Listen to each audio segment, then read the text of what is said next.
তব কথামৃতম তপ্ত জীবনম কবিভিরিতম কলমশাপহম শ্রবণমঙ্গলম শ্রীমদাততম ভ্রুবি গৃণন্তি যে ভূরিদা জনঃ।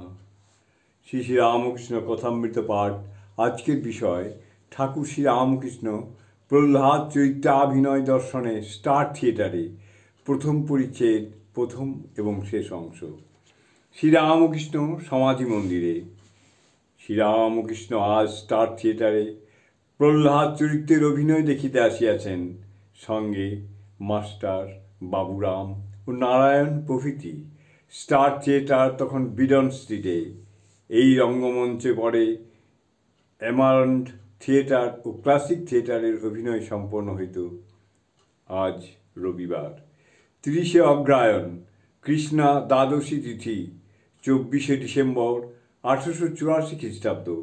শ্রীরামকৃষ্ণ একটি বক্সে উত্তরাশ্ব হইয়া বসে আছেন, রঙ্গালয় আলোকাকীর্ণ। কাছে মাস্টার, বাবুরাম ও নারায়ণ বসে আছেন। গিরিশ আসিয়াছেন। অভিনয় এখনো আরম্ভ হয় নাই। ঠাকুর গিরিশের সঙ্গে কথা কইতেছেন। শ্রীরামকৃষ্ণ সহাস্যে, বাহ, তুমি বেশ সব লিখেছ। গিরিশ মহাশয়, ধারণা কই, শুধু লিখে গেছি।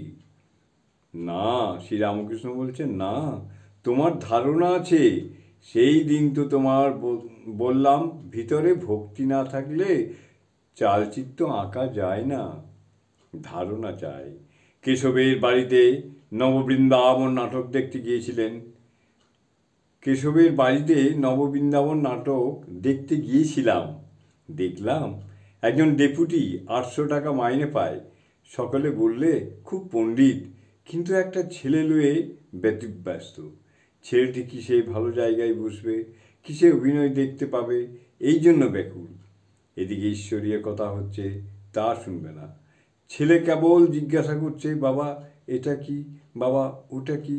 তিনিও ছেলের হয়ে ব্যতিব্যস্ত, কেবল বই পড়ছে মাত্র, কিন্তু ধারণা হয় নাই।